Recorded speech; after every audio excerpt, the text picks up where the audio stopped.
আফ্রিকায় আলবিনো হয়ে জন্মানো মানে মৃত্যু চিঠি নিয়ে জন্মানো। আমাদের বিভিন্ন অঙ্গ প্রত্যঙ্গ যেমন হাত, পা, হার্ট, কলিজা কেটে নেওয়ার জন্য আমাদের মেরে ফেলা হয়। এমনকি আমরা মারা গেলে কবর থেকেও চুরি করা হয়। হ্যাঁ, ঠিকই শুনেছেন।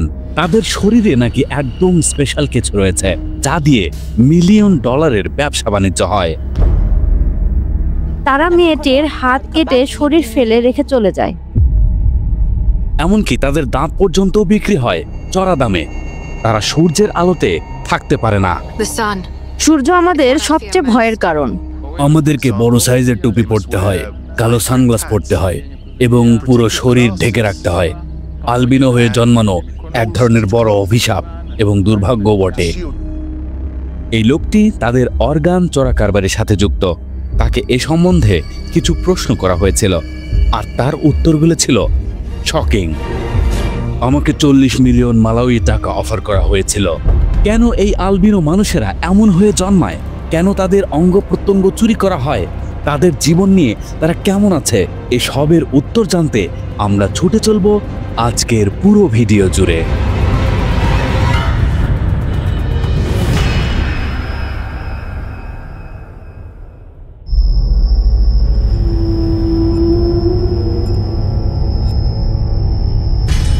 এটি একটি উইচ ডক্টরের বাড়ি। উইচ মানে হলো ডাইনি বা জাদুকরি। এখানে যত লোকজন দেখছেন সবাই জাদুর মাধ্যমে চিকিৎসা নিতে এসেছে। তারা মেডিকেল ডাক্তারের কাছে খুব কমই যায়। এই লোকটাকে বেড়ি দিয়ে বেঁধে রাখা হয়েছে, হয়তো তার কোনো মানসিক সমস্যা রয়েছে। এই উইচ ডক্টরগুলোই নাকি আলবিনোদের অঙ্গ প্রত্যঙ্গের ব্যবসার সাথে সরাসরি জড়িত। তারা আলবিনোদের অঙ্গগুলো নিয়ে জাদুটোনা করে। তাদের অঙ্গ ছাড়া জাদু ভালোভাবে কাজ করে না। তবে আশ্চর্যের বিষয় হলো এখানে যে উইচ ডাক্তার আছে সে খুবই কম বয়সী একজন যুবতী। তার কাছ থেকে এই বিষয়ে আমরা সরাসরি তার মুখ থেকে শুনব। তবে তার আগে এই আলবিনোদের অবস্থান ও ইতিহাস সম্পর্কে খুবই সংক্ষিপ্ত আকারে আমরা জেনে নিব। সারা বিশ্বে আনুমানিক 6 থেকে 8 লক্ষ আলবিনো মানুষ আছে। ধারণা করা হয় আফ্রিকার সাব সাহারান অঞ্চলে প্রায় 2 থেকে 3 লাখ আলবিনো মানুষ বাস করে। বিশ্বে গড়ে প্রতি 20,000-এ একজন আলবিনো হলেও আফ্রিকার কিছু দেশে এদের হার অনেক বেশি। তানজানিয়ায় প্রতি 1400 জনে একজন আলবিনো জন্মায়। এদের পাওয়া যায় মূলত Tanzania, Malawi, Mozambique, Kenya, Zimbabwe, দক্ষিণ আফ্রিকা আর নাইজেরিয়ায়। তবে আমরা সামনের দিকে এগোচ্ছি আফ্রিকার তানজানিয়ার লেক ভিক্টোরিয়ার একটি দ্বীপ উকুরু, সেখানকার আলবিনোদের নিয়ে। এখানেই তানজানিয়ার বেশিরভাগ আলবিনোরা বাস করে এবং সেই সাথে অল্প কিছু দৃশ্যে ঘানার আলবিনোরা রয়েছে। আফ্রিকার নির্যাতিত এবং বৈষম্যের শিকার হওয়া গোষ্ঠীর মধ্যে এই আলবিনোরা অন্যতম।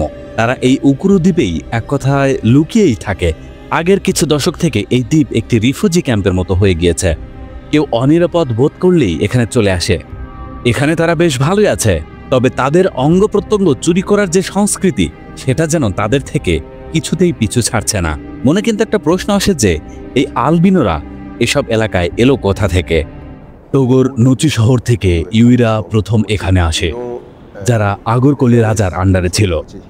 তাদের সাথে একজন আলবিনো এখানে আসে। তারা আমাদের একটি গ্রাম নাম কুরজা সেখানে থাকতে শুরু করে। পাশের একটি গ্রাম নাম কোন্ডা, সেখানে যমজ আলবিনো জন্ম নিয়েছিল। পরে নচির আলবিনো তাদের একজনকে বিয়ে করে এবং তারপর থেকেই তারা বংশবৃদ্ধি করতে থাকে। তবে বৈজ্ঞানিকভাবে ভাবতে গেলে বহু বছর ধরে জিনগত মিউটেশনের কারণে জন্ম লাভ করে এই আলবিনোরা।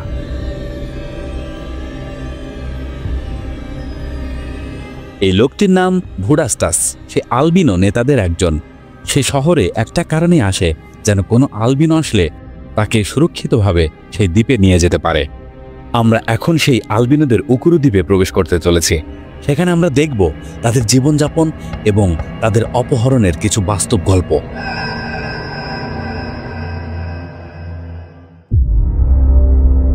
এই আলবিনোরা কিন্তু সূর্যের আলোতে থাকতে পারে না। কেন তারা সূর্যের আলোতে থাকতে পারে না, আর কেনই বা তারা এত সাদা হয়? আলবিনিজম হলো জন্মগত এক বিরল জেনেটিক অবস্থা, যেখানে শরীরের মেলানিন নামের রং উৎপাদনকারী পদার্থের অভাব থাকে। মেলানিন আমাদের ত্বক, চুল আর চোখের রং ঠিক করে। মেলানিন না থাকায় আলবিনোদের ত্বক হয় খুব ফর্সা বা সাদা, চুল হয় হালকা সোনালি বা সাদা, আর চোখের রঙও হয় হালকা। এই কারণে সূর্যের আলোতে তাদের ত্বক ও চোখ বেশি সংবেদনশীল হয়ে পড়ে। বাহিরের যে কোনো মানুষ বা পর্যটকদের তারা ভয় পায়। তাদের হাসির মাঝেও সেই ভয়ের ছাপ স্পষ্ট ফুটে ওঠে। তারা এখানে অনেক আনন্দেই দিন কাটায়, তবে এটা শুনে ব্যথিত হবেন যে তাদের গড়েও মাত্র 30 থেকে 40 বছর। ক্যান্সারেই তারা বেশি মারা যায়, যার একমাত্র কারণ হলো সূর্য। সূর্যই তাদের অন্যতম প্রধান শত্রু। আমি সবচেয়ে সূর্য বেশি ভয় পাই। সেই সাথে কিছু মানুষের অসুস্থ বিশ্বাসকেও ভয় পাই। তারা মনে করে আমাদের অঙ্গ প্রত্যঙ্গ দিয়ে তাদের ভাগ্য পরিবর্তন হয়, তারা ধনী হয়ে যায়। এরকম অনেক ঘটনায় আছে যেখানে আলবিনো মানুষদের মেরে ফেলা হয়েছে শুধু অঙ্গ প্রত্যঙ্গের জন্য। এই তো মে মাসে একজন শিশুর উপর আক্রমণ হয়েছিল। তার অর্গানগুলো তারা নিয়েছিল। সে তার জীবন হারিয়েছে। এখানে একটা দর্জিশালা রয়েছে, যেখানে তাদের জন্য লম্বা কাপড় আর টুপি বানানো হয়, যেন রোদ থেকে মুক্তি পেতে পারে। আমি এখানে আমার আলবিনো ভাই বোনদের জন্য টুপি বানাই। তাদের সাথে এই লড়াইয়ে থাকতে পেরে আমার ভালো লাগে, আর আমি এটাই বোঝাতে চাই তারা আমাদের মতোই সাধারণ মানুষ। তাদের আরেকটি দুর্বলতার জায়গা হলো তাদের দৃষ্টিশক্তি। আলো সেন্সিটিভ হওয়ার কারণে তারা দূরের বস্তু ভালোভাবে দেখতে পারে না এবং বড় করে চোখ খোলাও রাখতে পারে না। আর দেখুন, এই কারণেই সে ফোন এত কাছে নিয়ে ব্যবহার করছে। এই একই কারণে বাচ্চারা স্কুল বোর্ডের লেখা দেখতে পারে না, অথবা তারা ভালোভাবে খেলাধুলাও করতে পারে না। হুডা স্টার তাদের অনেক আত্মবিশ্বাসী একজন নেতা। সে অনেক দায়িত্ববান, কারণ তাদেরই ভাই বোনদের নিরাপত্তা বা যে কোনো কাজের দায়িত্বে সে রয়েছে। যখন একজন শিশু আলবিনিজম নিয়ে জন্ম নেয়, সমাজ তখন তাকে কলঙ্কিত হিসেবে দেখে। তাকে বাইরের কেউ বলে অনুভব করায়, যেন সে কোনো ভুল করেই জন্ম নিয়েছে, কোনো ভয়ঙ্কর কিছু ঘটানোর জন্য। এ কারণেই আমরা উকুরুবাসী এই ধারণার বিরুদ্ধে লড়াই করি, শুধু আমাদের জন্য নয়, বরং আফ্রিকার যত আলবিনো আছে সবার জন্য।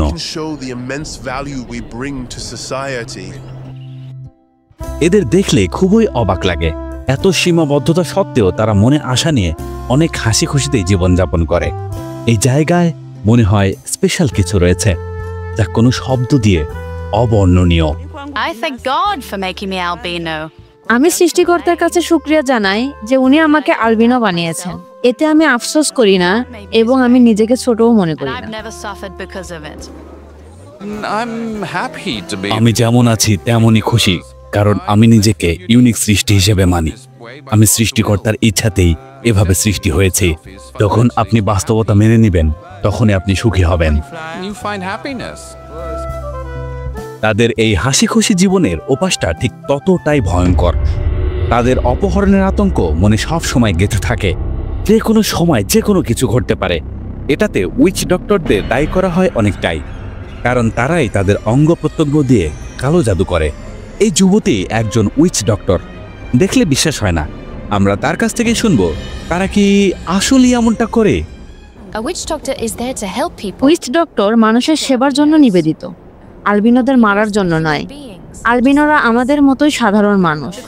যারা তাদের চুরি করে তারা কর্তৃপক্ষকে ভয় পায়, তাই আমাদের উপর দোষ চাপায়। আমরা কিন্তু আইন দেখে ভয় পাই না। আসল উইচ ডক্টর সরকার কর্তৃক অনুমোদিত এবং আমরা খোলাখুলিভাবে প্র্যাকটিস করি। তারা ধরা পড়ার পর আমাদের নাম নেয়। নিশ্চয়ই তারা খারাপ মানুষ।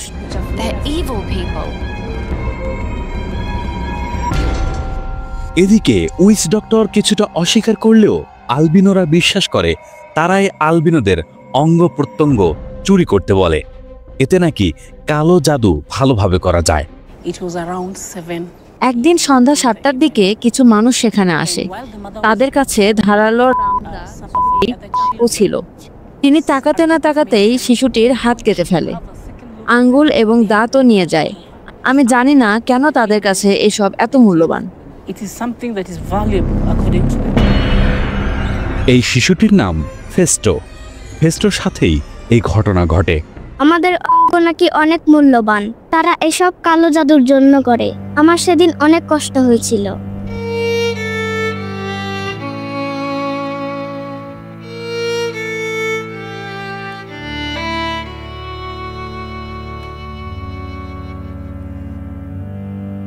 একটি গবেষণায় দেখা যায় তানজানিয়ার 60% মানুষ এই কালো জাদু বিশ্বাস করে। তাহলে এখন প্রশ্ন হলো, এসব কর্মকাণ্ডের পিছনে কাদের হাত? তারা কি সুস্থ স্বাভাবিক নাকি মানসিক রোগী?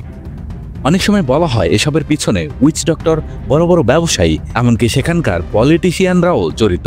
আসলে এদের একটাই নাম, সন্ত্রাসী। এদের কোনো সমাজ নেই, কোনো দল নেই, এরা অপরাধী। টাকার জন্য তারা এমন অপরাধ ঘটিয়ে থাকে। আপনাদের হয়তো একটা প্রশ্ন জাগতে পারে যে তাদের দেশে কি পুলিশ প্রশাসন নেই? তারা কি এসব রুখতে পারে না?